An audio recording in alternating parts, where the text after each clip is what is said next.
Yeah.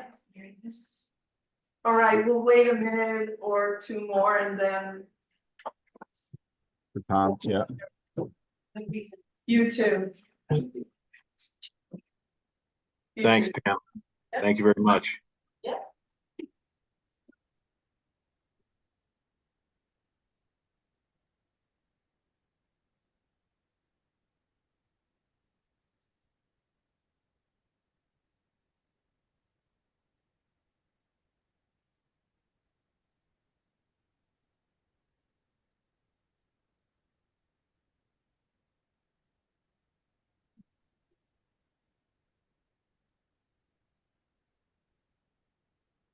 I'm just texting Tom and Rita. Oh, there's Rita.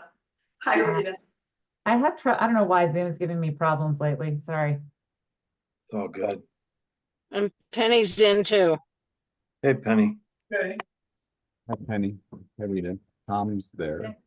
Jen. Okay. I don't know about anybody else, but anytime my video switches platforms from like WebEx to Zoom to Teams, all my settings change. Yes. So I can't, you would think turning on a, Or they just don't work well. I like screwed up Yeah. yesterday after the last meeting. I couldn't get onto any other Teams meeting or anything. It was funny. Oh, just add it to the list of life's frustrations. right. I will. Okay, so I guess we're all here. We can start. Everybody here? Fantastic. Okay, let's start the meeting.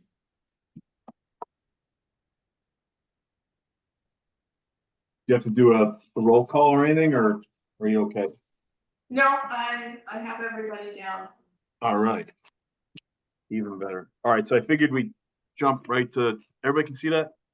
The, Yeah, okay, I figured we'd jump right to, capital, because, it's the bigger amounts. And then we can, go through a synopsis of the operating after. So this kind of tells you where we are in a nutshell. It's very difficult, year over year. It's a little lumpy. These numbers don't include the police department, only because that would be way skewed out. So basically, you look at last year, our capital was around 18 million. This year, it's 28 million. We have a couple of drivers in there that are causing us some fits, mainly in the sewer plant, a little bit in town buildings, and then some in engineering itself. So I'll walk you through each department, and then if you got questions individually on each one, we can kind of walk through those. So for engineering itself, the request is 7.75 million. I did start looking at whether or not we could make some changes or kind of reduce a couple of things based upon Tom's suggestion, as far as bandwidth, things of that nature. And there's at least one move in here that when we get to the greater board, I'll probably say we can reduce it. I just want to go back and look at the numbers and see what the breakout is, but that's in the sidewalk improvement side. So as of right now, for our pavement management program, for the past 20 years, we've been at 2.5 million, and we've been able to hold at 2.5 million pretty well. But we're getting to the point now where the numbers are just, construction always lags a little bit, after a recession, and the numbers now are getting to the point where they're pushing us out of shape. I did an analysis of the next 5 years based upon current costs. Okay, so these are current bid prices that we had from this year in 23. I did not take into a factor of inflation. I just took what the cost would be and the work that is associated to stay on our pavement management plan for the next 5 years. And the breakout is, as you can see, I broke it on it: mill and pave work, cave seal, and micro thin overlay work, and then crack seal work for each year. And for 24, it's 3.9 million 25 is 2.4, 26 is 4.2, 27 is 1.9, and 28 is 4.2. Comes out to 16.7 million over 5 years, averaging out to about 3.3. So I said, well, let me walk into it a little bit slower this year and go from 2.5 to 3, and then see exactly where we are in the numbers going forward. See if there's going to be a little bit of a reset on the construction side or not. The tabulations down the bottom are basically where we were as far as what we received for our budget annually since 2003. That's the green line, and then the red line would have been that budget with a 2.2% year over year, and that's factored into the table. So if we went to a 2% year over year growth on that, we would have asked for 72 million. Our actual budget was 56 million, which was a savings of 16 million, and we were able to stay with our PCI, our pavement condition index, for that time frame, or actually improve it. So this is a graph of our pavement condition index from 2003, where we started at 77. The first couple of years, we had to take care of the worst roads at the highest prices, meaning the reclaim and pave is the most expensive method. But we had some of our worst roads to take care of at that time. So your mileage tallies aren't that high, but your costs are expensive. And then we're able to start Can you working our explain way it out then of it. for Sure. those of us who aren't as adept or knowledgeable? What is a pavement condition index? Can All you right. So I got to back you back up. So sorry. This is really good stuff, Rita. It's a times. Christina's heard it 1,000 times. So pavement condition index is every single one of our roads has been graded on a scale from 0 to 100. Okay. 100 being great, 0 being terrible. It's not there. It's not present. And back in 2003, we did our first analysis, and we were at a 77, which turns out to be what's considered to be the average for New England. Okay. At that time, I just listened to a guy in Elk Grove, California, who was 68, and he's now at an 80, and they just gave him a national award because he went from 68 to 80. And I was like, wow, I went from 77 to 90. I probably should, I would have liked to have seen the award, but that's fine. Tiger. So I don't care. I'd rather have the success on the road. So in any case, there's a deterioration curve associated with the pavement condition index. It's kind of sinusoidal, right? So it's kind of graphically down. So it starts off really good. The road will stay good for 5 years or so.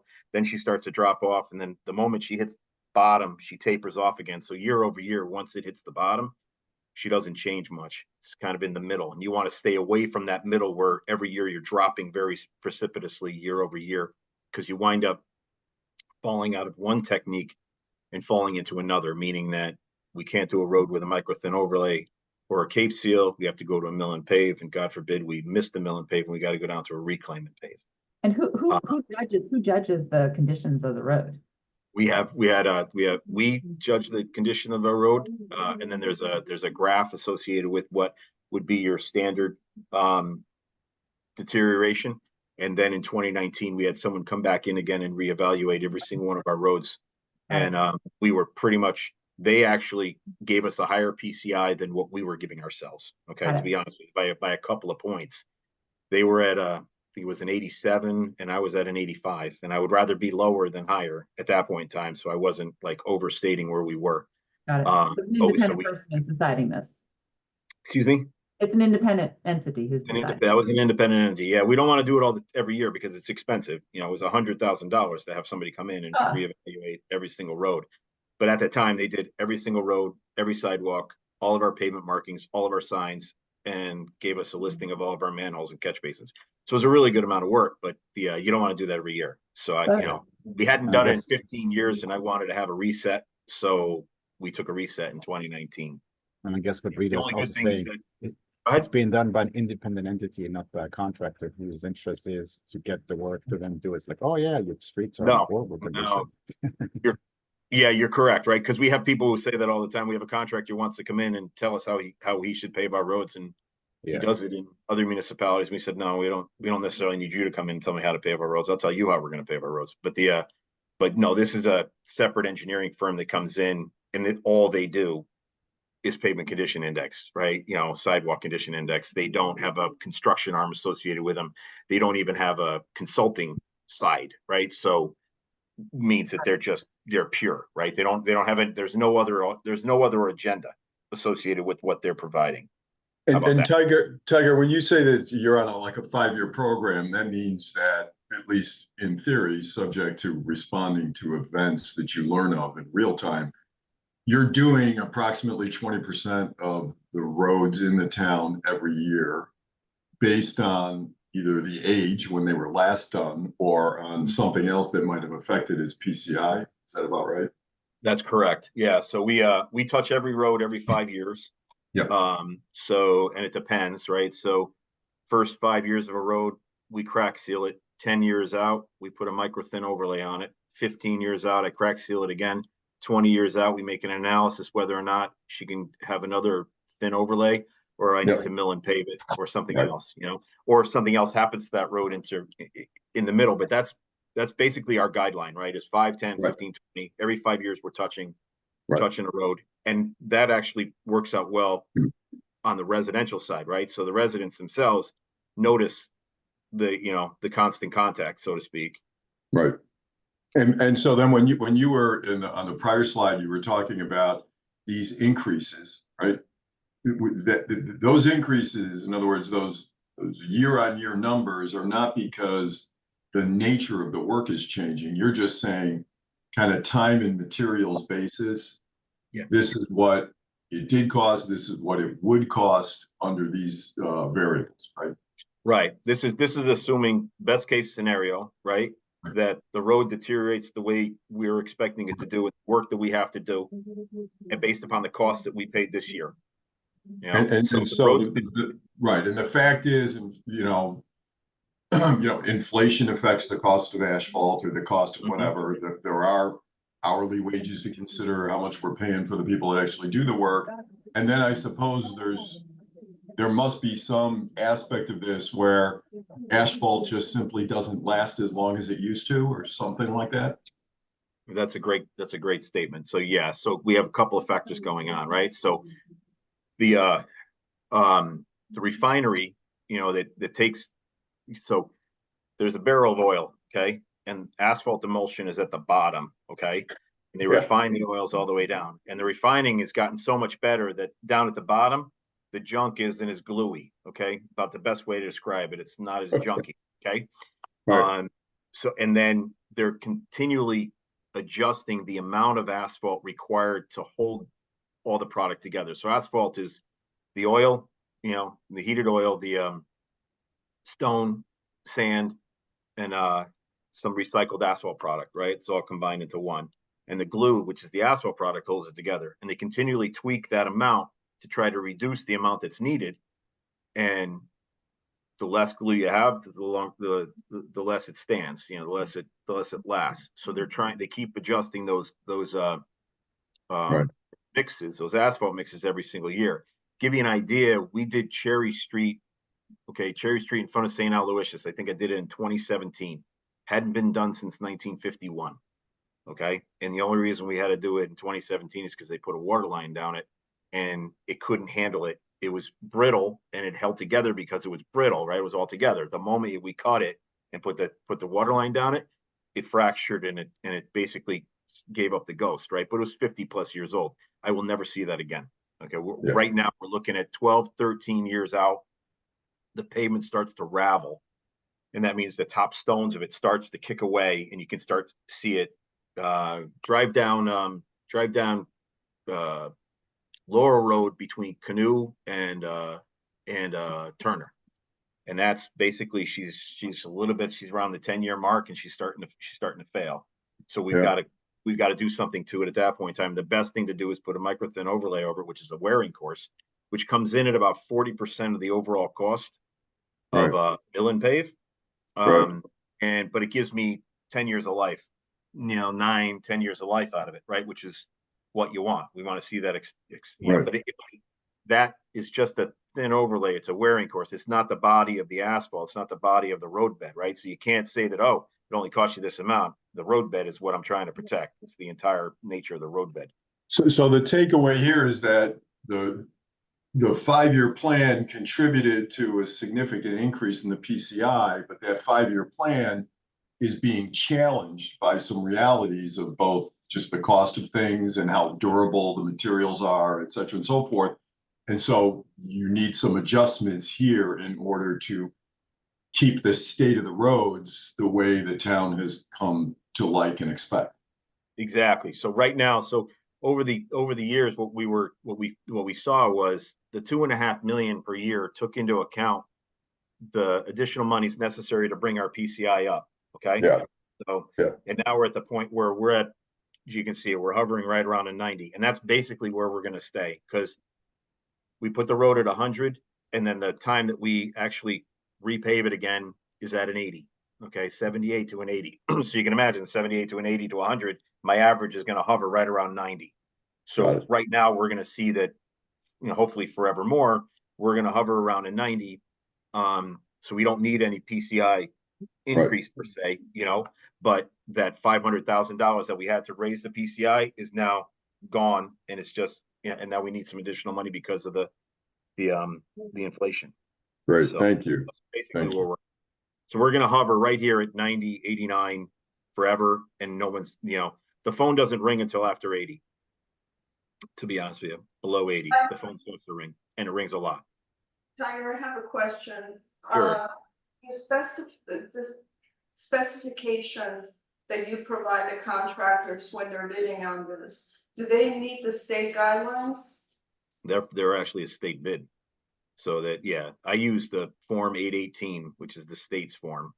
So it's called the Form 818, but it's the state's Form 818 of standard specifications and requirements for roads, bridges, and sidewalks. And I use their specifications.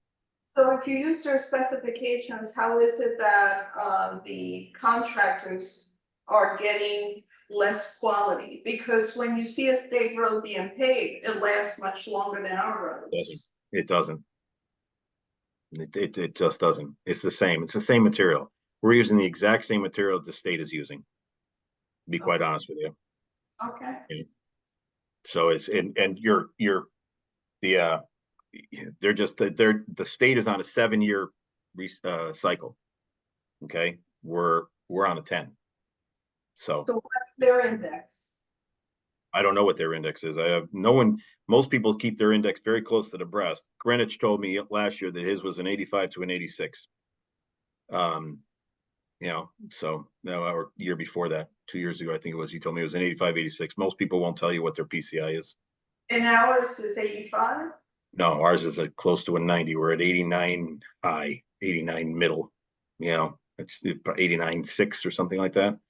Okay, but I remember a couple of years ago when we were about 85, 86. When and you said anything below that is when your phone starts ringing.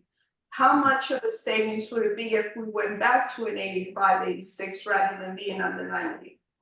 There wouldn't be any savings. So there has to be. No, well, there would be, but you would set us back a year, and it would probably not save us any money, because you'd put me back a year. And if you put me back a year, then a couple of those roads that I'm catching at $22 a square yard is going to cost me 60 plus a square yard to fix. So I don't think I'm going to see a savings. All that work in the beginning from 2003 to 2007, 2008, that was work done at $60 a square yard, and everything else from that started to play itself up, where I was doing very minimal amounts of miles of road, and everything else deteriorates at the exact same rate. It doesn't matter, because it's out in the sunlight, it's out in the weather. So if I don't touch it, it's going to go down. Is it true that the lower the PCI, the more expensive it is to fix it? Absolutely. Yes, that's a problem. You want to save it before it gets to those lower PCI levels, because that's where I start to drop off. At the 80 mark, I start to drop off between a mill and pave and a reclaim and pave. And the difference in square yard price for that right now, we're averaging $22 a square yard for a mill and pave project, and I'm averaging $63 for a mill and pave. That's 3 times the cost for the same amount of mileage. that's, you know, we want to stay away from that. So I'm afraid of putting the brakes on and then having that problem. To be perfectly honest with you, that's, you know, When I we don't- started this process and we agreed to 2.5 million yearly to catch up with the roads since the days of Dick Bond, I'm going really far back. mhm. We haven't really altered that 2.5 much, and We now have not at all. we would be going up to what, 3 or 3.3? It's at approximately 3, it's 3.343, so I have it at 3 right now. But if you look, this green line here, right here, this green line, that's actually the funding that I received throughout, and this 3 is this year. So at 2.5 up until 2010, then the council decided to give me in 2011, 2012 only 2 million. Then they gave me 2.25 for 3 years, then came back up to 2.5, dropped down slightly to 2 million, 2.5, 2.438 for the past 4 years, 4 years, and now we're back up to 3 million, where we're up to 3 million. So if you look at it, if you look at this, you can see where we were, right? Where they dropped me down for about 4 years, 5 years in the middle, and then, you know, $60,000 as a cul-de-sac, you know. So every time that when we went from 2.5 to 2.438, 0.65, I lost the cul-de-sac a year, you know, at least. So and now we're just facing the fact that I haven't asked for an increase in 20 years, you know, 21 years.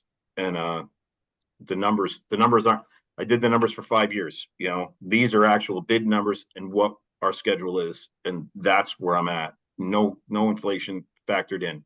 And I'm at 3.3 for an average. So I'm saying, okay, let's go from 2.5 to 3 this year, and I'll see what we do this year, and then we'll continue on from there. And if we're losing or winning, we'll know if we need to make an adjustment. But I was originally looking at 3.5, and I said, well, I'll just make the adjustment from 2.5 to 3 million, see exactly what we do for next year. And then depending upon if I'm seeing better numbers or not, maybe the next year we go to 3, and then we stay with it until we can't. But that this next year at 3.9 scares me a little bit, but I have a little bit of savings from last year, so I think we'll be fine. And then but 2026 at 4.2 million, that's a lot of work. So you know. One last question. When you're Sure. talking about capital projects, the Board of Finance have discussed over the last few years whether it should remain as capital projects and bonded, or whether it should go to the operations side. Has there been any discussion about that as of late? We had a discussion about that last year, and this year it wouldn't go to operations, it would go to tax supported capital. Okay. The operations side, because you if it goes to operations, you only have the fiscal year to spend it in. Yeah. And you know, but if tax supported capital, but that would be a $3 million hit right now to to the tax supported side, which is a direct hit to the taxpayer. So you'd see like it won't be 3% increase now, but it's 2%. What are we at, 167 million or something like that for the budget? So 3 million on 167, you know, that would be your hit. Yeah, It's not a bad idea, you know, to pay as you go in that regard. So you're not paying for interest from previous years plus, but we tend to pay off our bonds early, you know, and you know, we have a quicker maturity or quicker payoff than the 20-year mark. Yeah. So in essence, I think we're, you know, but that's a discussion for the Board of Finance. That's not a. Okay, I just wanted to know whether or not that had been discussed again. Yeah, we had that discussion a couple of times. I mean, way back when I got $500,000 in operating somewhere way back in here. They gave me $500,000 in operating, and then the next year that they said no, you know, we're not going to do that again. It wasn't in operating, it was in tax supported capital. So the amount was split.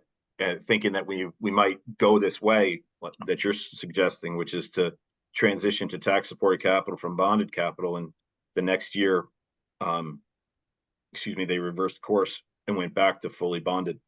Rita, you have a question? Well, two things. Well, really quick. One, this is just because Jen, she can't get off mute. So I don't know if that is something on your end that you can fix. She can't get off mute. That was one thing. And then this is just pavement, right? It has nothing to do with sidewalks, Tiger, right? No. This is No, this just, is just, you is know, there we like, take care of some sidewalks sometimes if it's cost effective for us to do the sidewalk while we're doing the road, One of the. but that's it. persons- Go ahead. and the other thing I is, don't see her. I don't see her on the I see screen. her, I see her name on it, it just says, Yeah, it's she's there. no visual. And it has Jen Zonas, it has her muted. Okay.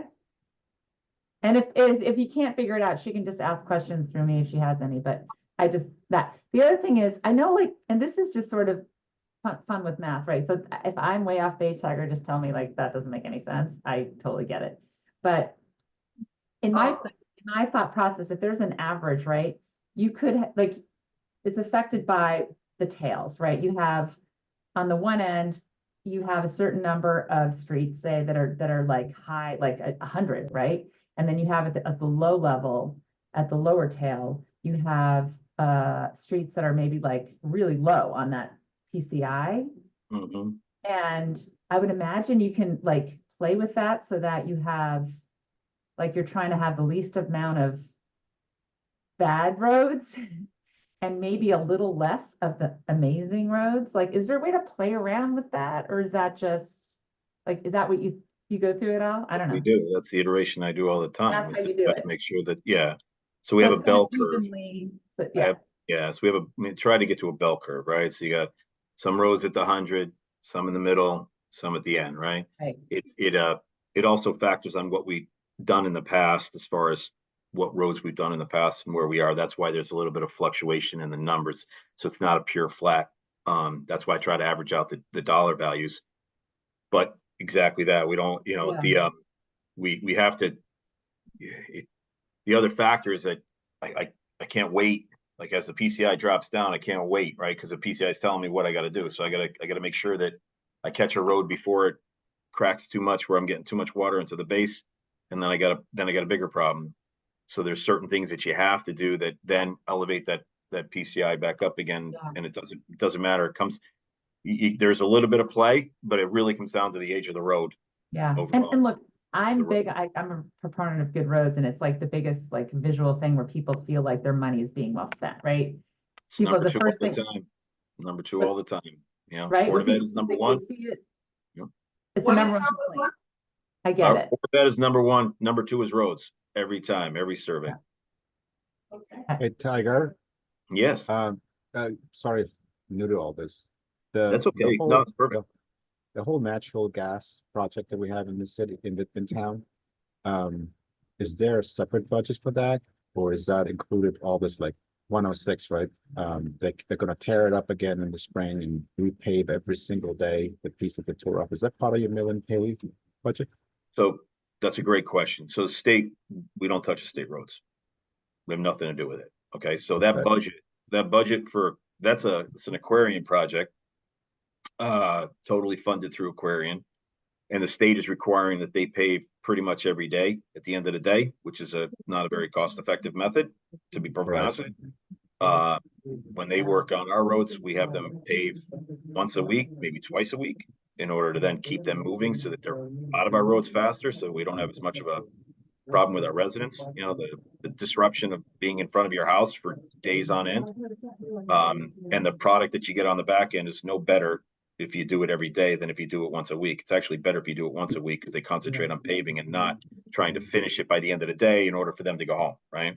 Yeah. But that budget is completely separate. That's an Aquarian budget. And then if 123, 106, or 124 get paved, that's on the state side. They pay for that. So. We like, don't pay for that. The gas line then in town on like Main Street, that's us. Well, it's not us because they paid. So we had an agreement with Eversource Gas when they came in. We had a memorandum of understanding as to what they would be responsible for and what we would be responsible for post-construction, meaning post-installation of the gas main. And it came through for our entire network based upon what our PCI was and what we had performed prior on that road. Okay, so the unfortunate thing is that the majority of our roads in that area we had paved within the past 10 years. That's a good thing and a bad thing, because we said the 10-year mark is our mark, meaning that if we had already paved it within the past 10 years, you put your gas line on it, you're gonna have to pave it again at their cost. anything older than 10 years was the town's responsibility. So there was a couple of roads in there that they put gas mains on that we paved because we hadn't touched them in 10 years. And then the majority of the work they paid for. We paved it, they reimbursed us for it. Does that answer your question? Yes, thank you. Okay, you're welcome. But that was, but the only problem was that we had to wait for them to finish, so it took 5 years or so. And then we finally paved this year, much to everyone's happiness. Excuse me, Rita, can you ask Jen to unmute herself now? Because we unmuted her from our end. There she goes. I am unmuted. Now I have the ability to it. Thank you. Not that anybody really wanted to unmute me, but Good. Thank you. all good. Thanks, Thank Ben. So, any other questions on the road paving, or we good? No, we spent enough Good. time on this one. Sure, we good? Okay. No good. Well, no, that was a good discussion, though, to be honest with you. So the next is the next on here we talked about briefly last time, which was ADA improvements through town. Last year we had 500,000. I slated 250,000 for this year, and then based upon our final analysis or our final resolution with the Department of Justice, we'll move forward from there. We have 250,000 for pavement preservation. That's mainly our utility cut, some driveway apron curbs, all localized repairs that we see throughout the network, and this helps us out immensely throughout the year. This also we utilize this sometimes when the highway department comes in to install drainage throughout town. We use some of this money to pave those trenches for them so that they can continue to focus on what they do best, which is drainage, and we have contractors come in to help us repave the areas. The only change overall, the big change that was not in our budget, is the next line, which is the Lakeview Avenue culvert, the engineering and construction. So I think it was a year before, you gave us monies for us to go out and take a look at all the small bridges, all the small culverts, anything under 20 feet. The state analyzes everything over 20 feet. You gave us money to start looking at all of our little culverts, little bridges. I don't know if you remember or not, but you gave us engineering money for that. We picked 4 culverts, 4 bridges to go out and look at. And the first one that we hit actually needs work, and it needs work quickly, unfortunately. So we are trying to put this on a fast track in order to do the engineering and the construction in one fiscal year, given the nature of the culvert. If you drive down Lakeview Avenue, you won't see it. You have to drive down Lakeview Avenue from Main Street, cross over Summer Street, and then look to your left and your right. You'll see a stone wall. Behind the stone wall down below, you'll see a stream, and that this culvert carries that stream. And the unfortunate thing is it's narrow and tall, and the entire both sides are a stone retaining wall, which is in need of replacement, and then the abutments themselves of the culvert itself needs to be redone. So unfortunately, this is a local bridge, local culvert. We are trying to find a grant to see if it'll satisfy it. The most we will get will probably be a 50-50 grant, but we're working towards that. But right now, this is more on the town side than it's not a listed bridge. It's not a named bridge. It's not on anybody else's list other than ours.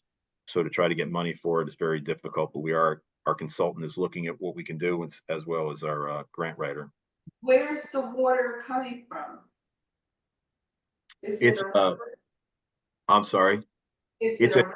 it's a stream. It's a local stream that runs in the back of the properties, behind Summer Street, down through Lakeview, down, and then eventually ties into the 5 mile. So kind of goes down Lakeview on the opposite side of Millport near Olmsted, then runs underneath Millport, and then ties into the 5 Mile River into the by the cemetery.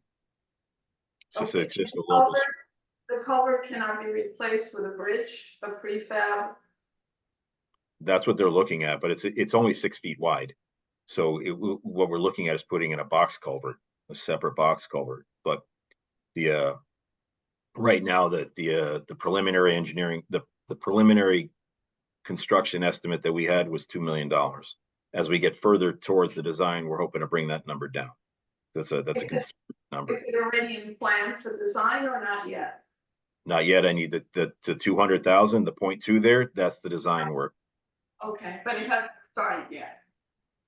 Has not started yet. No, but this is one that needs to happen. Okay. About that. It's about the best way to describe it.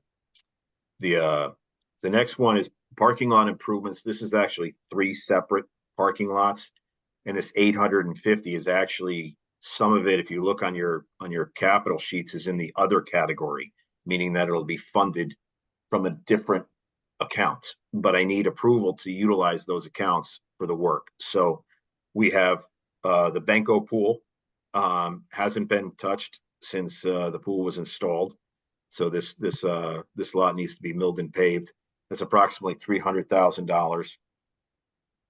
And we're stating that should come out of the pool fund. The pool fund has approximately $1 million in it at present. So we're looking to utilize that balance. The next one is the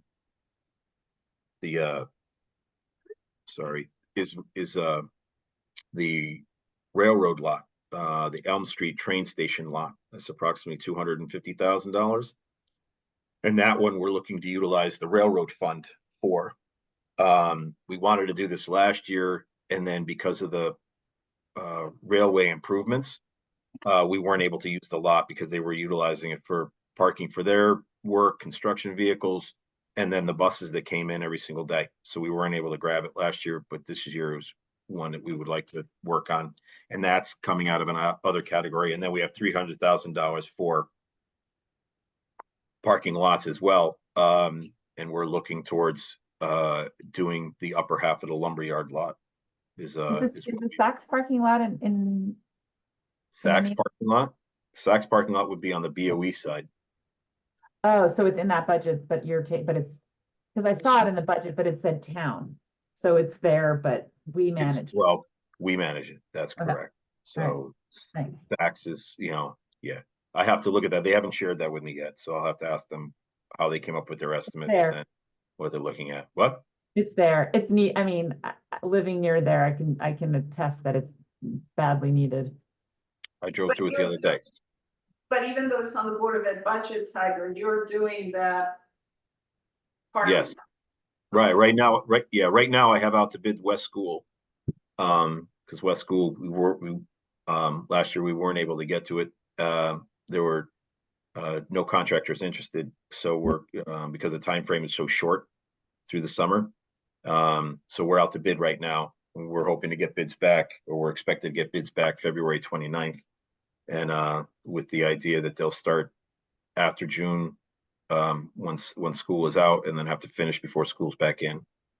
But that's in last year's budget. That's in a previous year's budget. How many years? Go ahead. It's Penny. What's the status of Locust? It's a great question. So we were given positive direction a couple of weeks ago to move forward with Locust and the lumberyard lot, as well as some others that had been in play. So we have to go back out there and do some test pits. This is pre-Jeff Speck talk, so we have to go back and discuss what his recommendations were for those lots as well, to see if we still want to go forward. But we need to go in there and do some test pits. We believe that some of the buildings that were there were actually demolished and then left in place. That's why we're seeing such settlement and deterioration, especially in the lower end of the lot, the lower tier of the lot as you come into the right-hand side. But the direction that we were given was that we should be paving that lot this year. I just want to verify that with the powers that be. Which one again is that? That's the Locust lot. We were given direction to do the Locust lot and the upper lumberyard lot this year.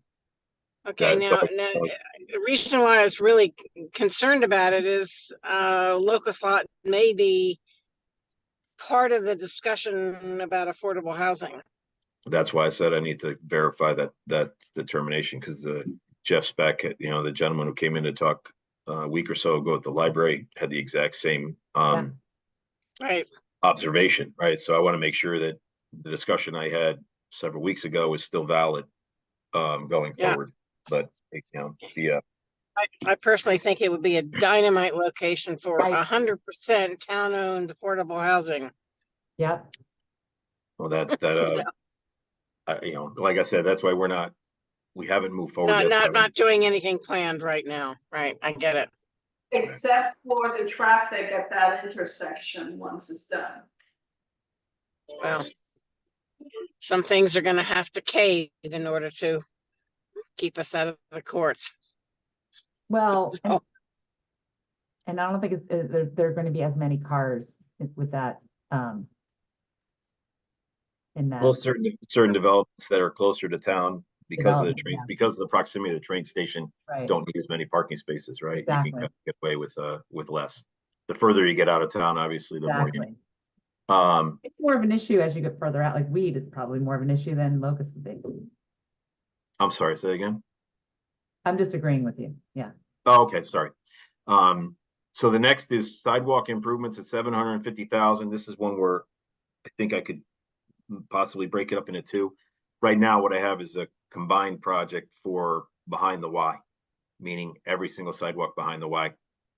I had it originally in my 5-year plan to be in two separate buckets, meaning half and half. Then I combined them together because it was very tough to say, okay, I'm going to just do Putnam, but I won't do Danvers and Whippletree, and I'll come back and, you know, and do those later. I didn't want to have the neighbors upset, but at the same time, you know, Tom's discussion about bandwidth is one of the things that we've been considering, and I got to discuss bandwidth from not only my staff, but also the contractors that are out there. And I don't want to have it be where I've got a $700,000 project and it gets split up into 2 years just because of the contractors as well. So this is one where we might revise the number and come back down to, it might be 400,000 and then another 350 the following year. But I just want to do a little bit more math and a little bit more calculation on it and see where we are. But this is one that might get split out. Then as well as the next one, the rotary installation. This is for Conrad Road, the area around Conrad, and Whiffletree. That's under design right now. But granted, this is 18 months, so it's an 18-month look. So we can, you know, at that point in time, I just want to see where the designer is. I had a call to him 2 days ago, just playing phone tag with him to see where he is, to see whether or not we would be on this cycle. I have a meeting with the police commission in 2 weeks to discuss it with the residents, and then we'll see a little bit more as we go forward. Then we have our standard 100,000 for drainage, 50,000. This 50,000 is actually a new installation. This is for intersection improvements throughout town. We have several intersections that we do not own, but if we don't study them, we can't go to the state for changes to their alignment or their how they function. So you have Talmadge Hill in 106, Jelliff Mill in 106, Farm Road in 106. We have several intersections throughout town that are bottlenecks at various points of time. And if there was a secondary turn lane, notwithstanding what Jeff Speck was talking about as far as having a single lane with no traffic signals and just a stop sign, certain ones we're not going to get away from the signal. But if we can get to two turning lanes or 2 lanes, whereby you can have a right turn and then a straight left, we think we could alleviate a lot of the traffic. But we have to do the studies first in order to prove to the state that the work is warranted, and then the state can then, you know, we can determine how to move forward from there. But I need monies to be able to study these intersections to see. And these are ones that we are repeatedly brought to our attention, meaning monthly or bi-weekly by various residents, not the same resident, but by various residents over time. So I think it's something that we can't necessarily continue to not look at. And when we ask the state, they have no interest in joining us at present. So the next is, we have guide rail improvements, that's a standard, signage improvements, that's a standard. And then we have two new items, which is, one is $25,000 for tree replacement in town.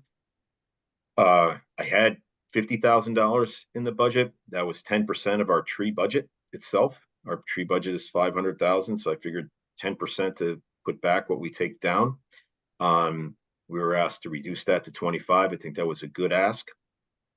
To come down to 25,000, and then we'll have monies available going forward to plant trees in areas where if we have taken them down in the right of way, and we've taken down several in the right of way, and the right of way is now open, you know, so to speak, for us to put in some additional trees. Because as we know, the best day to plant a tree is 20 years ago. The second best day is today. So, Tiger, I thought that there was some monies in the ARPA funds that was giving. there you is. some- There There is. is, you're correct. We received $200,000 for ARPA, $100,000 for the parks, and $100,000 for the roads. Right now, we're partnering with the Beautification League on the roads themselves. We have a plan for the South Avenue Relief Project, RE-Leaf Project. It's to try to duplicate what was done in the late 90s, I believe, and then finish the plan. The plan started at the intersection of South and Cherry, went to South and Bank, and then stopped. We're looking to continue down South Avenue, past Waveney, past the Y. ARPA and funds right. are earmarked for that project. ARPA funds are earmarked for that project. That's correct. These funds would be separate from that for other areas of town that are not being looked at. Again, we have $500,000 a year in removals. You know, so I looked at 5%. Originally looked at 10%, was asked to drop to 5%. That's a good ask. We're 5% of what we normally take down, the monies we spend to take down to put trees back. So that's what it's a new placement. We had $20,000 in the budget several years ago. It's lasted 1 year as a capital improvement, and then the next year it was removed. And since that time, we haven't had any money for tree replacement. And then the last is called town parcel surveys, $50,000. What we have various parcels throughout town. Our larger parks, Waveney, Irwin, Mead, Kiwanis, and then various areas of the right of way or various town parcels where our buildings sit.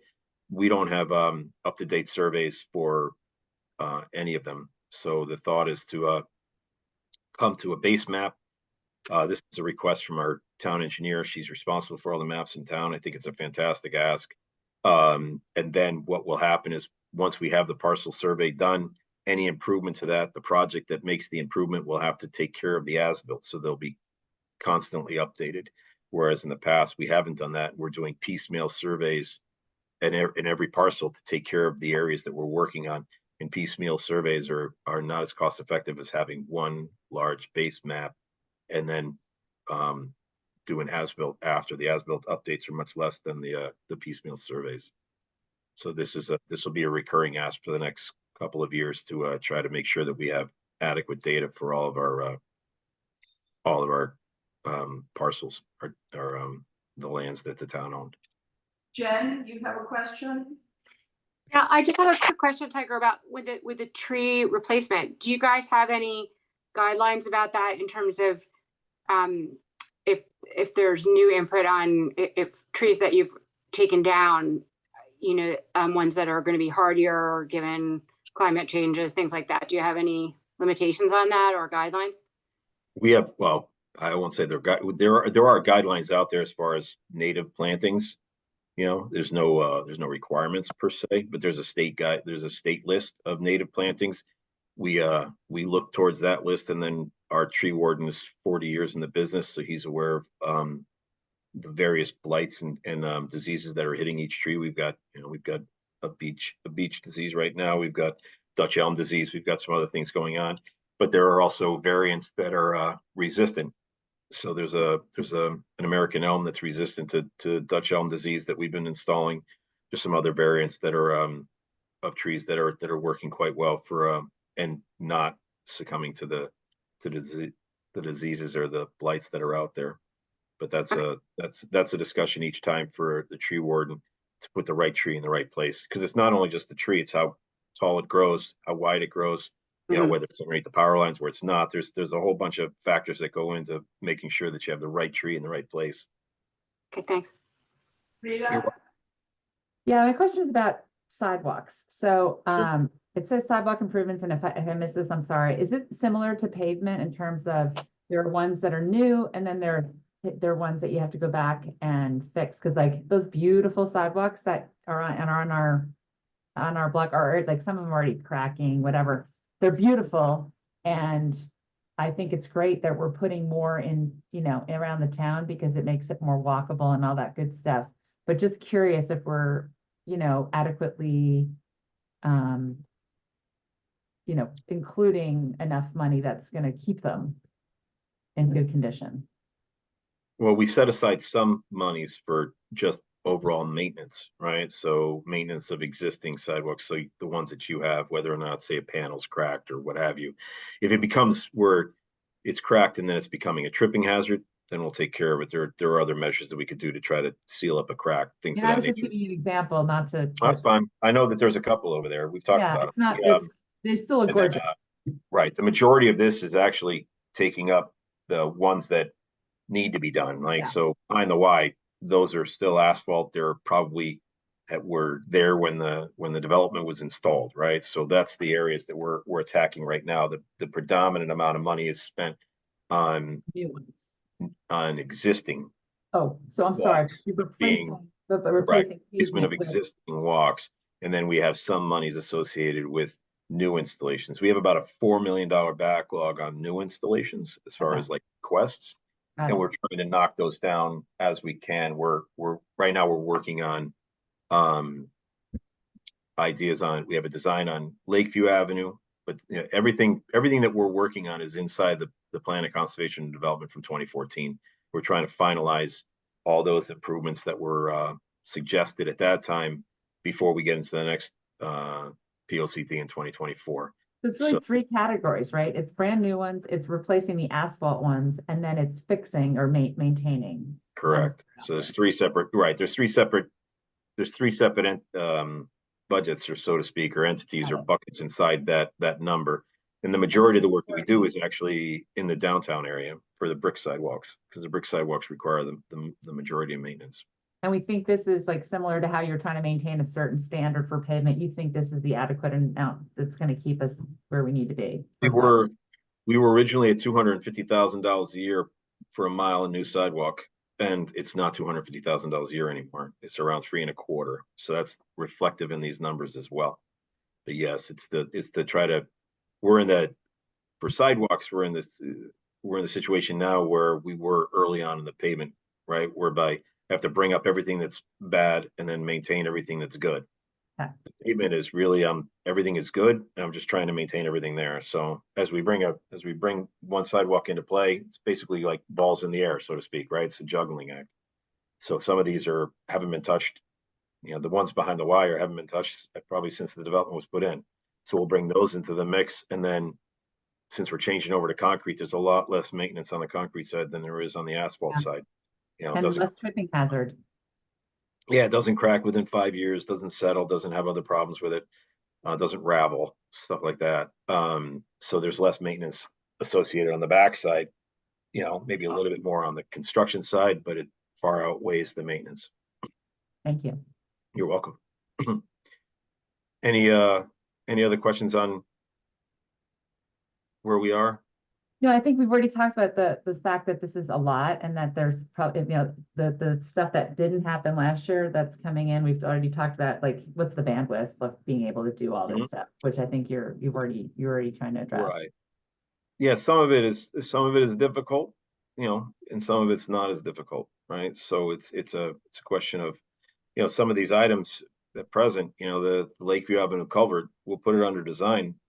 Someone else is designing for us for 3 to 4 months, right? That's put to bed for a little while. Then the construction comes in, and that's when it gets a little bit more difficult at that point. Sidewalks are probably our hardest to do, to be honest, because we're touching every single residence, in front of that sidewalk. So those are always very They're manpower heavy. Yeah. Other things are not as manpower heavy. But yeah, and then some are installations that happen quickly and are done. Guide rail improvements is in essence, that's a look at what we need to do. Go out, quote it, bid it, get the quote, have the guy do the work, and within a couple of weeks the money's done, right? So it's not a lot of bandwidth associated with some of those items. But yeah, but I think that right now that from a contractual bandwidth standpoint, the sidewalk ones are the ones that I think that I need to make a move on. That's the one where, so there'll probably be an adjustment to that number by next Tuesday. It won't make Tiger, me just- happy, but that'll be a discussion for another day. Yeah. Just in terms of, clarifying the items where you said that it's your intention and you're aiming to tap into like the separate pool fund or the railroad fund or whatever, you're still giving a gross number for what your ask is, regardless of where we might source the payment. In other words, we might raise this by taxation, or we might go and invade these funds, right? That's correct. Right now, I'm saying that I need 850. You'll see the division there, right? And then Right. we're saying that there's money in the pool fund. Yeah. And that's really the Board of Finance's purview, right? Yeah, because there's so many new members, I just wanted them to understand that the number that you're seeing for some of these line items, Tiger was absolutely right in just alerting you to the fact that some of these installations, like the pool or certain of the railroads, they have their own independent fund, which has accumulated some monies over time, and it is available to Right. apply to certain maintenance things. And Tiger has assessed that this project, whether it's the parking lot or whatever, is, I guess, eligible to be one of the projects for which we can go in and tap those funds. So, net, the amount to be raised by taxation, if you will, is going to be, less after giving effect to our going in and invading those separate funds to pay either in part or in whole for one or more of these items. So potentially this budget could be like 4.1 instead of 4.9. Is that what you mean? It's not 4.9 was last year, 7.7 is this year. Sorry. Oh my God. That's what, okay. Yeah, So yeah. 7, that's what I meant. I Yeah, you could, That number could go down by 6 to 6.9. I don't know about 6 million, but it would go down by at least Nine. 550,000. So you go down to 7.2 if we utilize other funds at present. Yeah. Right. In that regard, we've got about 550,000 that would go to other funds. So Right. you'd be down to 7.2. But Tom, I have a question for you. If we, let's say, approve the $7.75 million request, and monies, by the time we go through the approval process, say it's April, we may not know if we're getting the grants or if money is coming from another.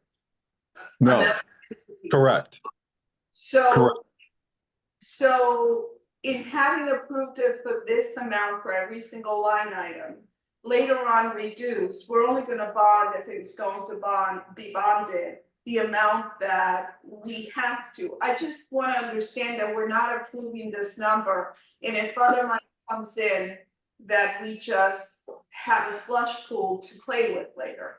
No, We don't have any slush funds ever. Yeah, it would. So like, for example, his explanation of the Lakeview culvert, I guess, is the perfect example, which is we would need to approve and allocate funds for engineering and construction, right, for this project in the amount that he's describing. And then what happens is we're not bonding right away because they haven't finished all the engineering, right?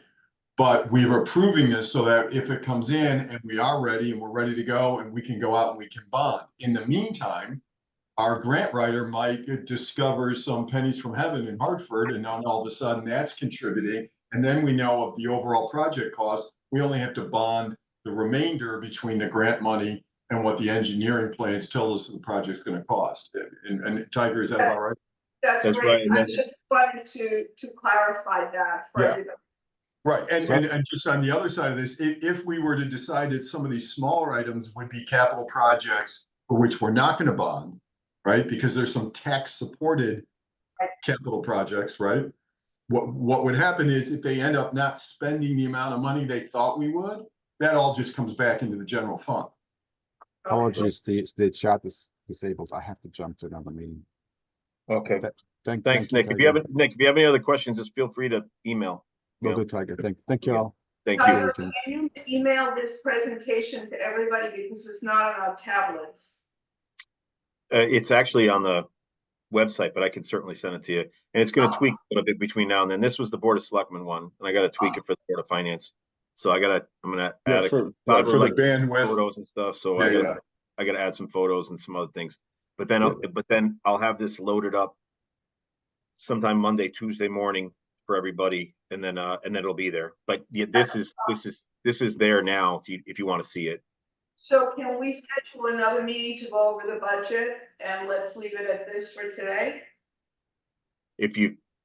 That's up to you. Yeah, I mean, this is only one of the capital sides. I mean, I got highway, parks, infrastructure, transfer station, Okay.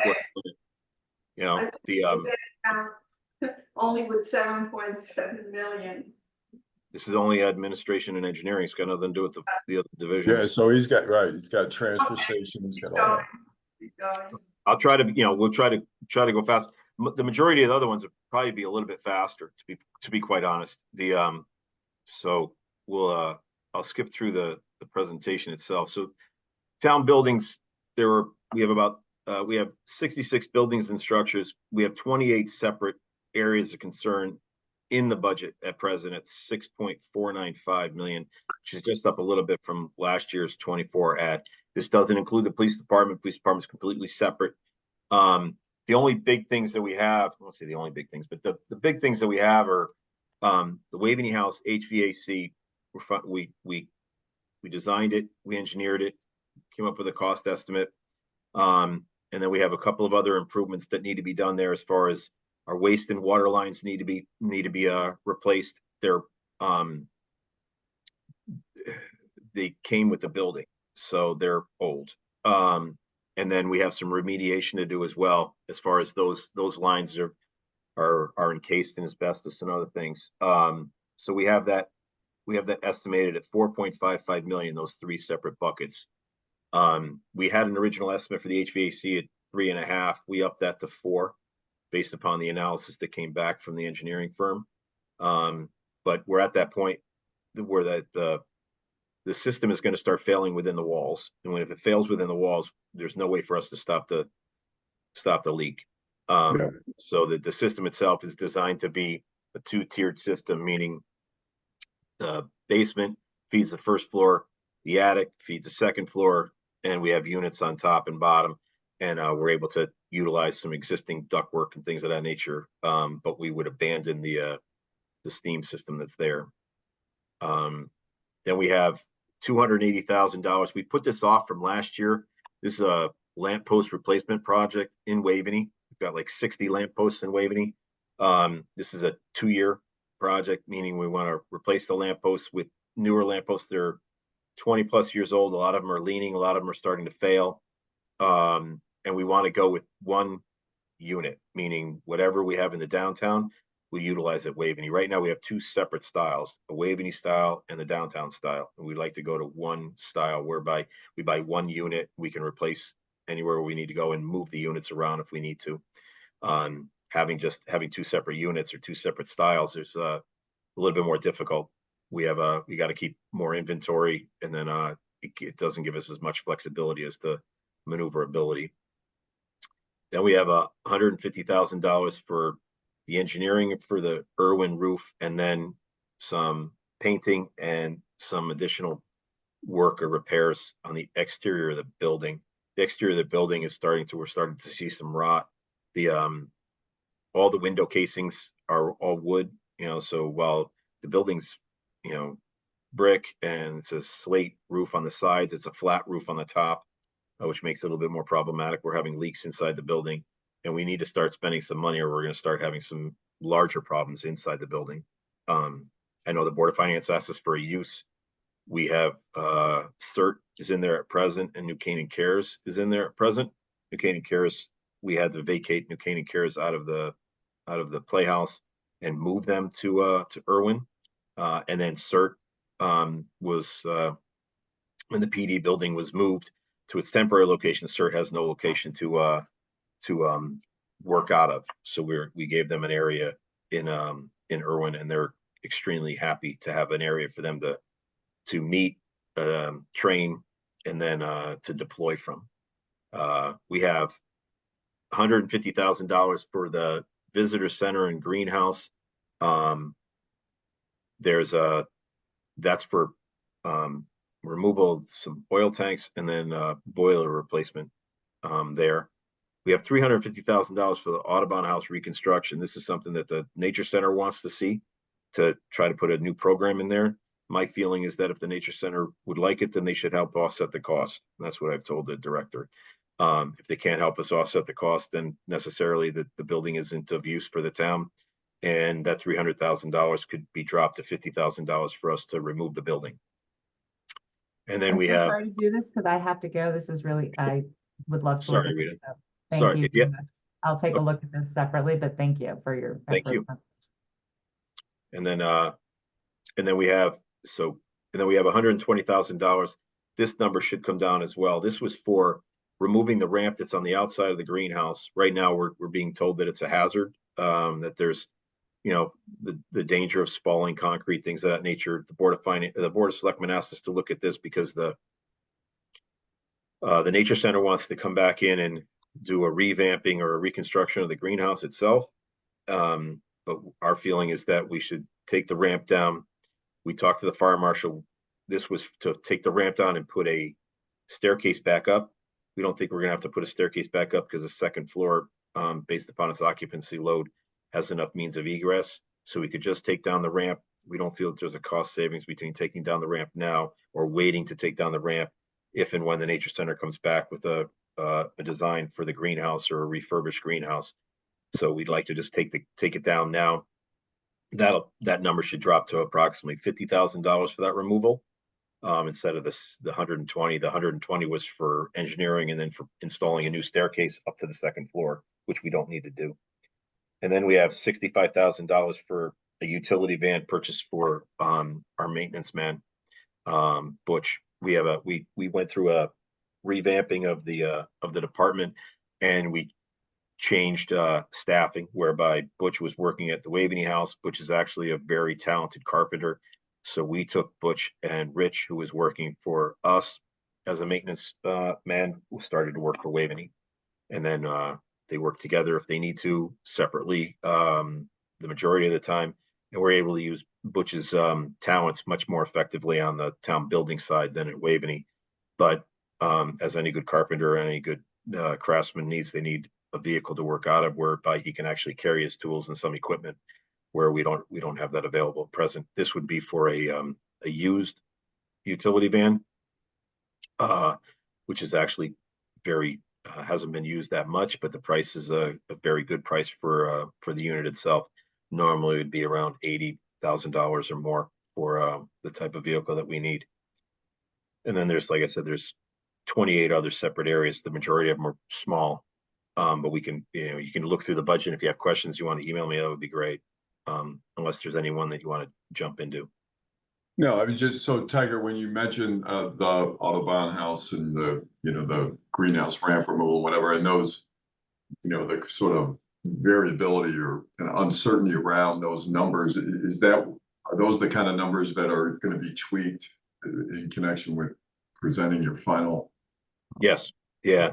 By Tuesday, these numbers will change. So yeah, because like I know, at least when the Nature Center came and presented to us, there was a pretty even split between sentiments about whether or not the Audubon House was worth preserving or not. I mean, I get the fact that if they had it, it would be extra space and they could run, and their wait lists and demand would suggest they could have a project there or not. But I'm not sure that I saw anything close to, a majority consensus view of, that's a good thing to put our monies in. So I wouldn't say that for sure, if that's going to appear, there should be something to indicate that's an open item for further discussion. Right. That is the the Board of Selectmen allowed it to go forward. Yep. So that it would get, larger consideration from the Board of Finance, but yeah, our feeling is that, if it's gonna satisfy the nature center's, requirements, the nature center should necessarily help us. If they're gonna see a surplus and they're gonna see a net profit, then help offset the costs of the construction. Right. So, and then the ramp itself, they asked us again, the same exact thing. Can we, in light of the fact that they want to do some work at the greenhouse, should we take it down now or should we take it down later? And, in speaking to the fire marshal and others, the feeling is we should take it down, but we can reduce that number because we don't need to put a staircase back in. Because we already have a number of means of egress that, we went on the conservative side. And now we can tweak that number down, but we still feel from a liability standpoint, we should take the ramp down. And there won't be that much of a cost savings versus taking it down now versus taking it down during larger construction that may or may not happen in the next couple of years. Yeah, great. Thank you. That's exactly where we're at. I just want to add that I felt a similar impression, echoing what Tom said when they presented at town council as well on the Right. Audubon. Right, it was a nice presentation, and it's a nice idea. It's just a question of, that, there not, should be a contribution on the other side. Yeah, and it was a little, fuzzy exactly about use. Anything else on town buildings? Oh. Okay, all right. Highway Department. So this is what we talked about before on the two-wheel dump sander. If you remember the one we were talking about 2 days ago, $220,000. Now we're at 275, right? So, and to give you an idea, 3 years ago, we were at 190. Okay, so that gives you the disparity of where equipment is going, and we're reluctant to pay those numbers. So we're trying to find other ways to satisfy the needs of the department. But this is so this the truck that we need to replace is 2006. So it's 18 years old. It's got 57,000 miles or 4,000 and 5,000 hours on it, and it's fought 251 storms. So, or 769 inches is pushed around. So it's seen its better life, and it should be retired. The pickup truck that we're looking to replace has I'm sorry, I don't know where it went. That one is very similar. But that's a 2014 Ford, 50,000 miles, 4,000 hours, and it's fought about 120 storms or just under 400 inches of snow. This is our supervisory vehicle. This is the one that Mo's drives, and we should retire it as well. The next item that we have is a leaf collection system for 85,000. In the budget, we had 75. Remember, I told you that number is still kind of working its way up. We have 3 of these units, and their vintage is early 2000s. So they're 20 years old or more. Normally we'd get about 15 years out of them. We've stretched it to 20 or more, but it needs to be replaced. We have 25,000 for equipment refurbishing. That's our standard number. That's probably the best money we spend. That's in order to keep everything in great working order so we can get longer life out of each vehicle. So this goes into not only say transmission replacement, things of that nature, but redoing the boxes on them for the leaf boxes, our backhaul, things of that nature, whereby we can get a lot more use out of each individual piece of machinery, given the initial cost of purchase. Then we have $40,000. This is for a new piece of equipment. It's for a forklift, for a used forklift. Right now, we're moving materials and machinery around the yard with a loader with a set of forks on it. Not the best method to move things around, not the most efficient. And we have various areas where storage is up high for us, up above the bays, and a forklift would be a very good add to our fleet, so to speak, just for use in our yard, in and around. The highway department is our main source of deliveries. We receive deliveries for every single department at the highway department, since we have it staffed all the time, and we have a loading bay.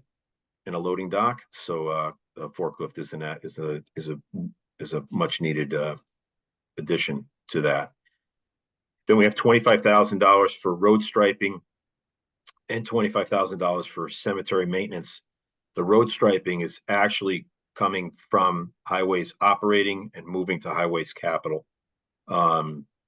Whereby what we're seeing is our contracts are running past the June date for the majority of our striping, and therefore we're not being able to utilize fiscal monies from one year to the next since it's in the operating side. And we feel we'll be able to do a lot better and have a better cost savings and a better management of each of the projects if we're able to have it on a capital side whereby the monies can roll from fiscal year to fiscal year. And then we have $25,000 for cemetery maintenance. Leo came to you and discussed that. We have this is for capital improvements of the cemeteries themselves. He's coming forward with a list. He's been out measuring stone walls, measuring areas, taking numbers of headstones that need to be replaced, things of that nature. And he's giving us a list of all the cemeteries and the work that's required. And then we have a separate line item in the highway budget for maintenance itself. So, operating maintenance, we have a separate line there, but this is for capital improvements. So I don't know if you have any questions on the highway. Okay. So the transfer station, we have $300,000. Transfer station very rarely asked for money. Last time we asked for money was probably 10 years ago. So we have a 1983 John Deere loader that we need to replace. We have 2 loaders in the transfer station fleet. They have foam-filled tires. We can't necessarily utilize other loaders in our fleet to work at the transfer station because when they do, their tires become riddled with nails and other debris. And then they're no good to us anywhere else. And the tires themselves are very, very expensive to replace just on a normal loader, not even considering the transfer station ones. So this one we need to take out of and replace. I think it's served us well for the past, it's 40 years old. I don't think we can ask much more of it. And then the other is our repair the container loading area.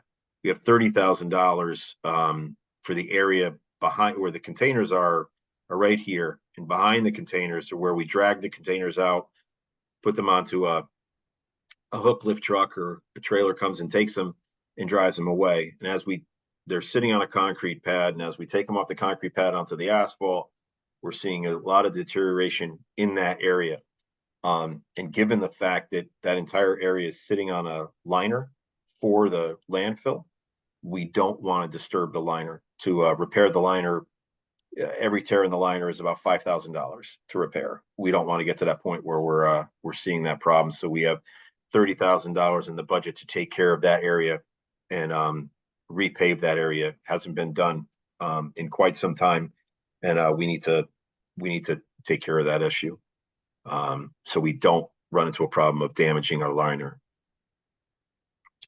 I don't know if there's any other questions on our transfer station itself. The next is parks infrastructure, parks equipment. John went over, I believe, but we can. Well, let me back up. Let me just. Sorry. So, parks equipment is down from 487,000 from last year to 360,000 this year. We have basically our standards. Vehicle replacement with accessories, that's a plow and a sander. Replacement of a utility cart, we have several in the fleet. Ride-on mower, 72-inch mower and ride-on mower. We have a articulating loader. This is actually a multi-purpose unit that can be used for 4 seasons. So we can use it for snow removal, and then it can work its way through spring maintenance, mowing, all with various attachments.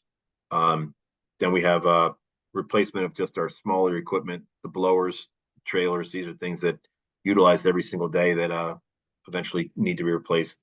A replacement of one of our paint machines, the field mower itself, and then we have field equipment accessories. I believe that this was removed by the selectmen itself, so I think that item has already been removed. I don't know if you have any questions on the equipment for the parks. The larger items are in the infrastructure side. The next is the parks infrastructure. We have basically the couple of items that we ask for every year. Field improvements. This is for work at our baseball fields, our grass soccer fields, areas of high use. So we get rid of the lips at a baseball field, which can be quite hazardous for say a ground ball that pops up high into a player's face. God forbid. We have irrigation upgrades. This is for Mead Park itself, our system at Mead Park. We had 6 or 7 breaks in the system last year in the main lines of the system, and it needs to be removed and replaced. It's probably when we put it in, it's probably 20 years old at present, and now it's at the end of its useful life. We've been trying to limp along with it, but now we're at the point after 6 or 7 breaks over the past season, we need to replace it. We have wall repairs at Waveney. This is the $100,000. We've had this in our budget for quite some time. The last project we just did was a partnership with the Conservancy in the service area. I don't know if you've gone down and gone to the Waveney House to the left-hand side, the eastern side of Waveney House, and driving into the back where the dumpsters are. We put in some new walls to cover the dumpsters, a new patio, landscaping, and now it's a nice transition from the parking lot onto the patio and then onto the bluestone walkways that lead you back to the fountain and the gardens in the back, parterre garden and other areas. So it's this section of wall we're looking at doing is the extension of the wall from the patio area down the hill towards the rose garden. And if you look at that wall, you can actually see through it. So there's areas where the repointing is completely gone, and the wall needs to be replaced or rebuilt. We have a replacement of the lightning detection system. We have several areas in town where we've got lightning detection. This is to replace the entire system itself. It's been in play for approximately 15 years or more. We have a system at Mead, takes care of all the area around Mead. We've got one at Irwin, takes care of all that area. And then what it does is it gives us ample time to clear the field before a lightning strike on the field. So it's a necessary life safety issue. Then we have the 3 large items that we have. We have a phase 2 for Dunning Stadium at $2 million. This is for the circulation portion of the project itself. This is I'll get to it right here. This is for the circulation. So the traffic island, the traffic circle, and then the work on the parking lots and the parking area on both sides, and some of the improvements here. We have we had some requirements that we need to satisfy for the Department of Justice, mainly the connectivity from Dunning to the track, the tennis courts, and the water tower turf fields with Dunning and the school proper itself. So we have some crossings here, and then crossings from the pathway that leads to the pathway that leads up to the water tower turf fields, across the parking lot to Dunning, and then across again to the school. So these are all things that are going to be mandated by the Department of Justice that we're trying to incorporate into one larger scale project, which is what we consider to be circulation. So the traffic circle, some changing in the parking and other things. And we're looking at that at being right now it's estimated at $2 million. In speaking with Turner and others, Turner's been our construction manager helping us through the process. We feel that number can come down, but until we have final design, the original estimates from the professional cost estimator that we had do the work is $2 million. And then we had $2.5 million for Capo Field. This is in partnership with gotta back up here, sorry. They're in separate. So Capo Field is a new varsity baseball field, new turf varsity baseball field behind Lapham Community Center. Lapham is here on the right-hand side of the screen. here, the water tower turf field is down to the lower right. And at the bottom is the water towers themselves. So we're looking at it, there's a field there now, we're looking at creating this new field turf throughout. And the associated work around it. We've value engineered this down from a $12 million project down to a $6.5 million project at present. The Athletic Foundation had said that the project would be somewhere between $3 and $5 million at its original outset. So I put $2.5 million into our budget. That was 50% of the high number at $5 million.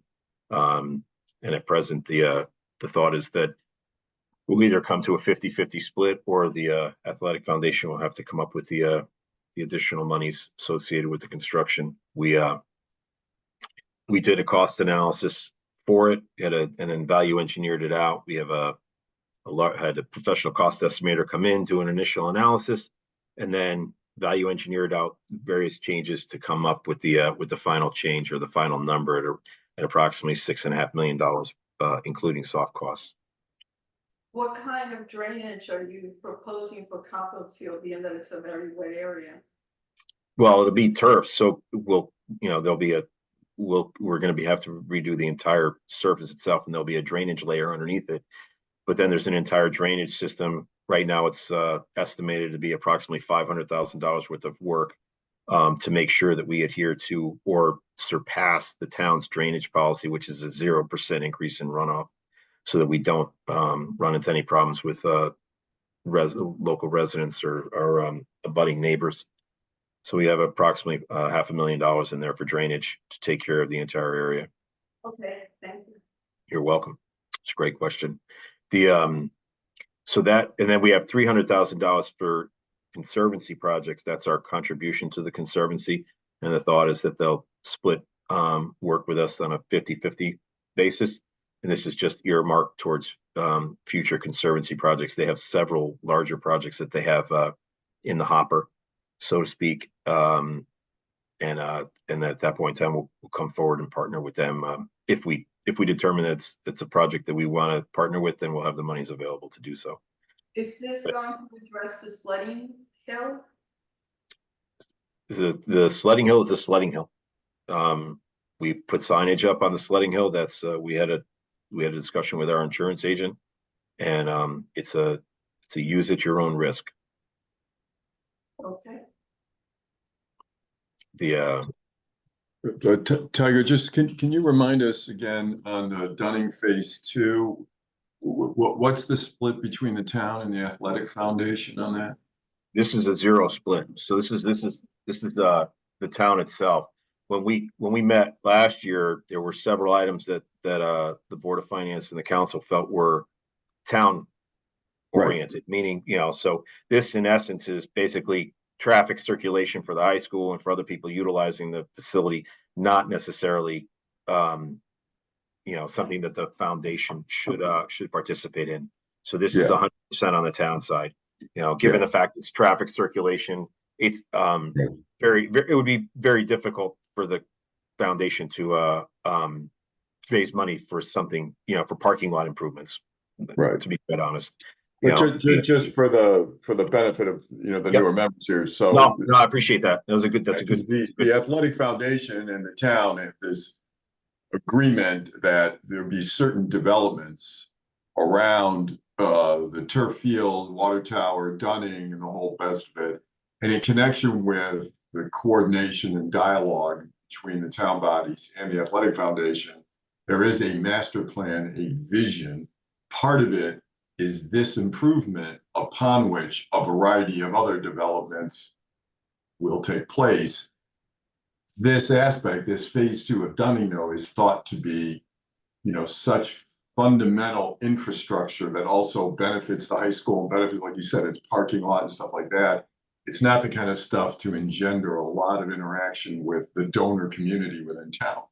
So that was thought to be out kind of on the town side, but the other offshoot developments that will improve this are the kind of thing for which the arrangement with the Athletic Foundation is a 50-50 split.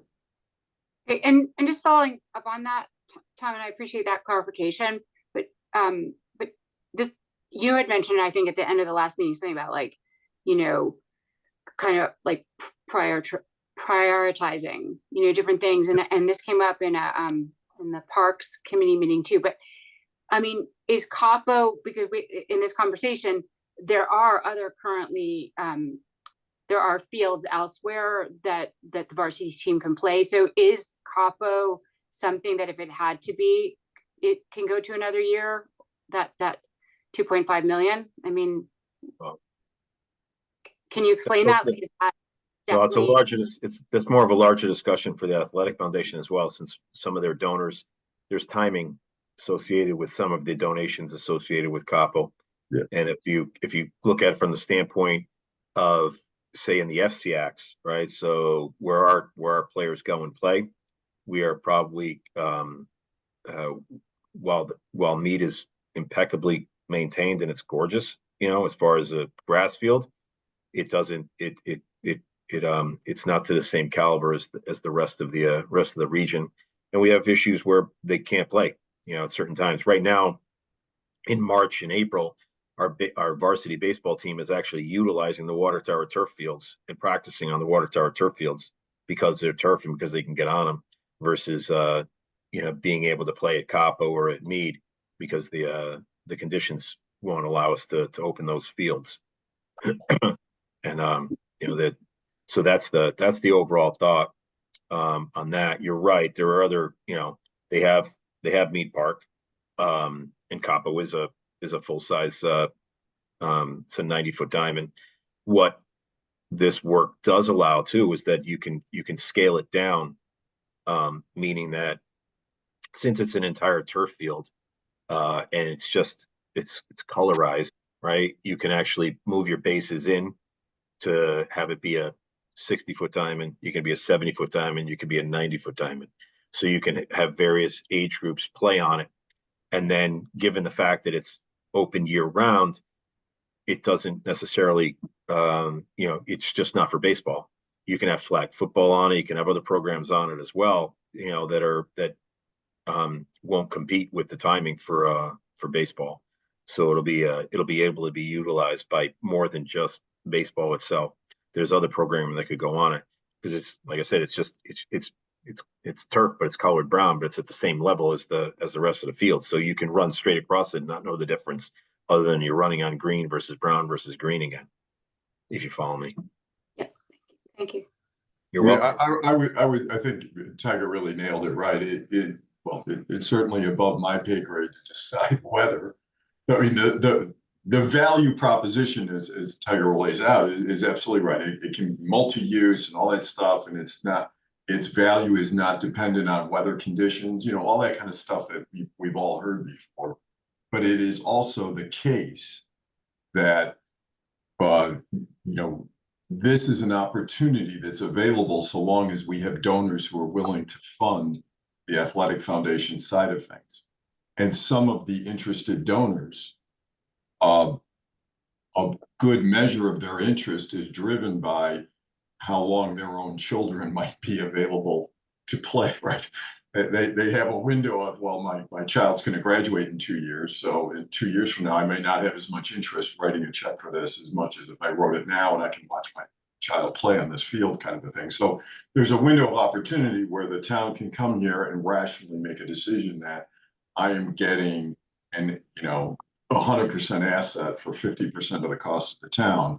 And isn't this really, under any analysis, a bargain for us? And if we felt like we could make use of it, we ought to try to go do this. But I think you're absolutely right, Jen. I mean, it certainly is a question when you look at all the other needs of the town. Is this the right project, and is this the right time for it? Yeah, no, I was only bringing up as it kind of dovetailed to that other conversation. So the more information, and I got a lot more out of this. So thanks. You're welcome. Anything else on parks infrastructure? I think we only got like one left. So I separate this out for the nature center itself, just so we can see exactly what the monies are, but all these items are included in the town building side. As it goes, the only thing that we didn't discuss was $25,000 for the Rock House, for final improvements there. the Nature Center has a program already slated for that area. They've got an entire rock collection that's being curated by Skip Hobbs and others. Skip is a very well-known geologist, so I think it's a worthy project. And the only other one is the wastewater plant. The request is $7.325 million. We were faced with a curveball. I'll just, the remaining majority of the work is somewhat what we do every single year, as far as, replacement of some materials, our zinc study, sewer rehab, things of that nature that we do every single year. Some of the stuff we see is the plant's 20+ years old now, so some of the stuff we've got to replace just because of its age, like the lab equipment, things of that nature. The flooring and ceiling haven't been replaced since its inception in 1998, 1999 when it was built. The biggest thing that we have is the UV replacement. I got a typo in there for building. I'll have to change that. It's at $6.5 million. We've been designing a replacement system for our UV. It's ultraviolet. That's our disinfection system. So that's our last measure of defense before the material goes out, and it's our primary means of disinfecting the effluent before it leaves. So it's in our what's called our post treatment building. We've got pre-treatment, then we've got treatment, then we've got post-treatment. This is the last thing before it goes out. And we have at present one unit sits in one trough. And in 2016, the regulations changed, whereby the guidelines now say that you need to have 2 units. So whereas before we had 1 unit with 2 sets of bulbs, so if these bulbs went out, these bulbs would work, we still would have enough disinfection. But if the entire unit fails, we would have none. So now they're saying you need to have 2 separate units, okay? So to build a separate unit in its own separate trough means that we've got to expand the building. So I've actually got to push out one of the walls, the eastern wall of the post-treatment building. We have room to do it, but it's just a question of I've got to go and do it. So at present, it's estimated between $4.5 and $6.5 million. I put in the high number at 6.5, and we're working towards that. We did meet with Congressman Himes a month or so ago. Deanna took him for a walk. We all took him for a walk through the plant, trying to see if there was any federal monies associated with trying to help us with this. There are some monies out there for wastewater plants. Most of them don't fit this type of renovation or this type of work, but we're hoping that possibly we might be able to see something coming from our congressman to help us. But nonetheless, I need to make everyone aware of the fact that this is out there, and it's a requirement that came in, a regulation that changed in 2016, that when we built the plant in 1998, we didn't foresee. We couldn't foresee. So that's where we're at present. So we have our designer working towards this type of retrofit, so to speak, or this type of expansion, and we'll know more as the design rolls forward. Tiger, there's a special fund for the water sewage treatment plant, so wouldn't the money come out of there? Quite possibly, you're correct. That's really a question for the Board of Finance and the Water Pollution Control Authority, right? They're one and the same. When the plant was upgraded, it was determined back in 1998 that it was an improvement for the entire town.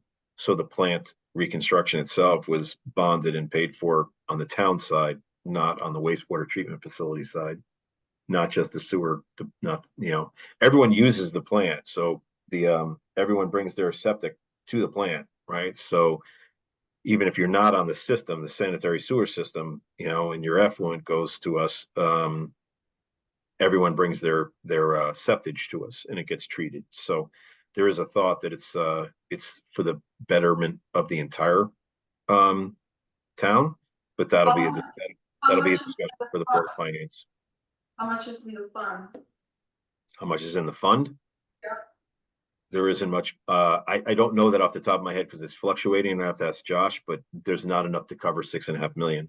Yeah. We would be looking to bond that. I think at last year, I think we were at about $1 million or so. But we already were looking to bond the inflow and infiltration project that was 4 years of $500,000 each. this is a curveball that we didn't see coming. So Tiger, it's a requirement from 2016, but do I understand that we were somehow previously grandfathered, but now that we have to do something else to the plant, we need to also bring this into compliance? Is Yeah, that? now that we actually have to work on the system and replace the Right. system, we have to bring the system up to the current guidelines. Right, Yes. and so the guidelines said you have to have a completely redundant UV system in case the first one fails. Right, which you can, which is understandable if you Yeah.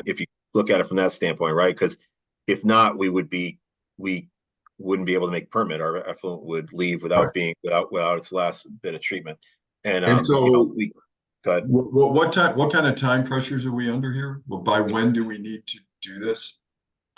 Well, our system needs to be replaced. So because we're at the end of its useful life, we're past the end of its useful life, right? We're at year 24 so of it. So that's why we've been working towards the replacement. So it's not like we can put it off and wait, because we have to replace the system we have. And when we replace the system we have to, So we're in no obligation to do anything until we start work, but the relative state of the current is driving our need to do it all. That's correct. Okay. Yeah. And is there, I mean, and I get the fact that a redundant system requires, more square footage in order to fit it in and all that kind of stuff. But is there, between the permanent redundant system with all the new square footage from the $6.5 million price tag or whatever, and we haven't started, is there something that says we could replace the current system and the redundancy could be temporary, or is the thinking that the engineering and the effort really isn't worth the reward in that kind of line of thinking? That's the latter part of that. So we did ask that question, what can we do? Can we build a system outside of our walls? Right. And we looked at that. And then I've got this system that's got it, it's underneath a shed roof, kind of outside the building. Right. And at that point in time, we said, you know what, that's just not spending the right, that's good money after bad, so to speak. Right. So we said, no, it's because we were trying to avoid, blowing out the side of the building. Right. Right. So we did look at this exterior trough and some other thing that we could do. But it at that point in time, we determined that it's just better to do it correctly, I guess would be the best way to describe it. Right. But we are still looking at other avenues, but the thought being that we're going to have to do this, the way we feel we're going to have to repair it, which is blowing out the wall and creating a whole new system side by side, is I think the method that we're going to have, and unfortunately, that's the price tag associated with it. We have no room. We looked inside the building, going inside the building, but adjacent to it, at the exact same level down below, that's where all of our large pumps are, that pump from each one of the different chambers to the other chamber, right? So it all collects into that area and then gets repumped out. At the time, it was thought to be a very good system in the fact that we were utilizing one building, right, in order to satisfy two separate situations, right? Intermediate, where we're moving the material around from our clarifiers, from our carousel to our clarifiers, and from our clarifiers out. But what that happens is you can't build inside the building, because at the same level is all this pumping, right? All of our mechanical equipment. So we can't go inside the building. We have to go outside the building and expand the building footprint. But we did look at that, Yeah, and just so we know, if you put, if you had all of your drawings and you had, totally costed out and all the permits and green lights to get going, and you put a shovel in the ground today, when would you finish? How long is this? But it's probably, it's 9 months to a year. 9 months. Yeah, and what we have here is, I went through that analysis too, which is whereby, where are we right now? Okay, Right. and where will we be? Because I looked at putting this 6.5 in 26, okay? And we're looking at where we are right now in 24, right? In February now. Right. By the time we come forward to put a shovel in the ground, it'll probably be a year's worth of effort to get a shovel in the ground, but I'll still be at the tail end of 25, working towards 26. Got it. Didn't want to have was saying it's in 26, asking for it to come forward to 25. I'd rather have say it's in 25. It's at the tail end of the, we're at March, April of 25 at the tail end of that fiscal year, but I didn't want to wait. And then if I wait, then I'm into construction during the winter, right? So if you follow me, because I'm into July, Yeah. August, get the money in 26, start to work there. Then I'm into, at the time that I want to be out, I'll be building in the winter, and I don't want to be building in the winter. So we did look at that timing, and to your point previously, right? We might earmark it for 25, but we don't bond for it, right? So Right. we're not going to be incurring any costs associated with it. It's just ink on a paper. Right. So I didn't feel like it was for the potential of being in 26. It wasn't worth saying it's in 26 and then having to bring her back to 25. It was better Yeah. to say 25. And if I creep to 26, it's just ink on the paper. I have to say, for the presentation in front of the larger boards, I think that's not an unimportant point. Just it contextualizes it. Many people, when they look at it, their eyes glaze over these numbers, but they're obviously going to see 6.5 and go, why this and why this year? And I think all of what you just described is really helpful context, in terms of understanding your rationale and your thinking about why I should put it in here. And what's more is, I don't know how much you need to belabor the point. Like, I don't think we're in imminent need or danger of failure of this system, but it needs to be replaced.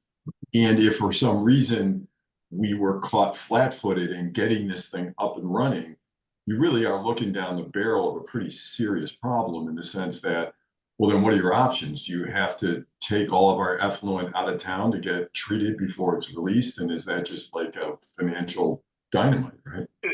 Yeah. I mean, that we haven't gone that far in No, right. In the planning, as far as, oh my God, what would happen? But for what we have done is we've secured parts that are necessary for repairs, the extra bulbs, all the things that, because right now the parts, they're not being manufactured anymore for the unit, right? So we had to kind of bring together a whole bunch of things to then say, okay, what would we need to limp along to make sure that we're still compliant while we're finalizing the plan, right? Because we're at the end of the useful life, but that's been our planning at present, which was we could keep the unit functioning, make it to the finish line. But we don't want to be in that situation where she fails, and then then we have to decide, okay, what do we do now, right? Because that's not a pleasant prospect. No. Thank you. You're welcome. That finishes capital.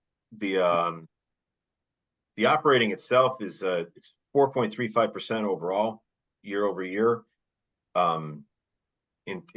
were in an inflationary state of like 3.5%.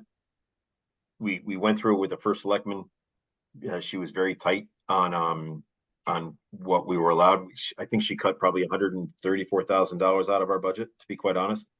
And we're at that level.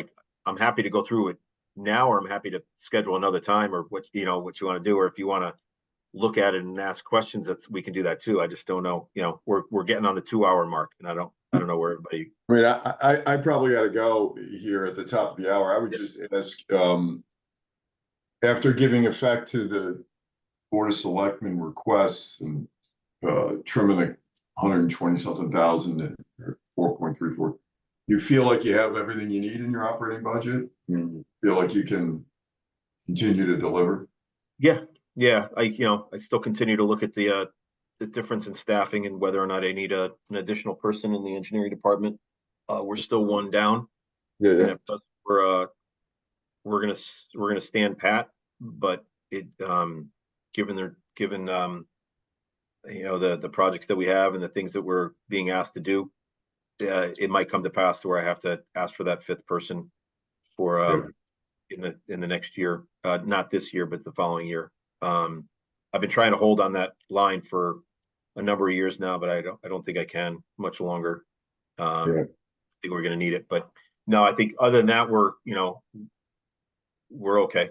we're gonna, we'll do what we have to do and to make sure that we maintain the services that we already provide to the residents so that they don't see a difference from year to year. Yeah. No, I think we're okay in that. Good. All right, Well- but yeah, there's something, if there's something as you're looking through it, if there's something over the weekend or, what have you, if you see something and, just, and I can answer it before we get to Tuesday night, I'm happy to do so. Yeah, I'll just email you if I have anything. Yeah, that'd be great. I don't know if there's, anything else, Christina? No, the presentation, I can't find it on the town website. What I'll do is I'll reach out to Tucker and ask her to populate it on your tablets. That way I'll just have her push it to you. Instead, I can't, if I email it to you, it's too big, even in a PDF to email it, right? So, we'll get stopped at the firewall, from IT, which is a good thing. But I'll ask her to push it to you guys so you have it for the weekend. And then when it gets tweaked, I'll do the exact same thing. So I'm going to tweak it over the weekend, and then Monday night, Tuesday morning, when I have the final for the Board of Finance, I'll have it automatically loaded, so you won't have to search for it. Okay, and we'll schedule another meeting to finish off the presentation, the budget. If you want to, yeah, I mean, that's up to you. Like I said, we only have operating left. If you want to look at operating and then just ask questions, that's fine too. Because we only have like 2 days left, before the finance board, right? And granted, we have have some time before the council, but however way you want to handle that, if there's, the selectmen did a pretty good look in at the time. I don't know if you've been able to see their that meeting or not, and then I'm sure the board will do the same. But we can figure out, if after the board, if there's some other questions you want to have, we can certainly meet again. Okay, thank you. I just don't think we're going to be able to get it done Monday, Tuesday, right before Tuesday night. Yeah. So Right. in that regard, so if there's something after Tuesday night that comes in, we can certainly schedule another time to meet before we, because the Board of Finance has got a month with it as well. So. Yeah. That work? Yeah, Okay, it's perfect. Works for me. Well, look, Tiger, I'm going to jump here, but I really appreciate the presentation and, as always, all the helpful information, explanations. Yeah, I'll look through this, send you an email if I think I need anything, and otherwise look forward to speaking on Tuesday night. All right, thanks, Tom. Appreciate it. Thanks. Thank you. Have a good weekend, everybody. All right, bye-bye. all right, okay, all right. Have a good weekend. Okay, bye. I will see you.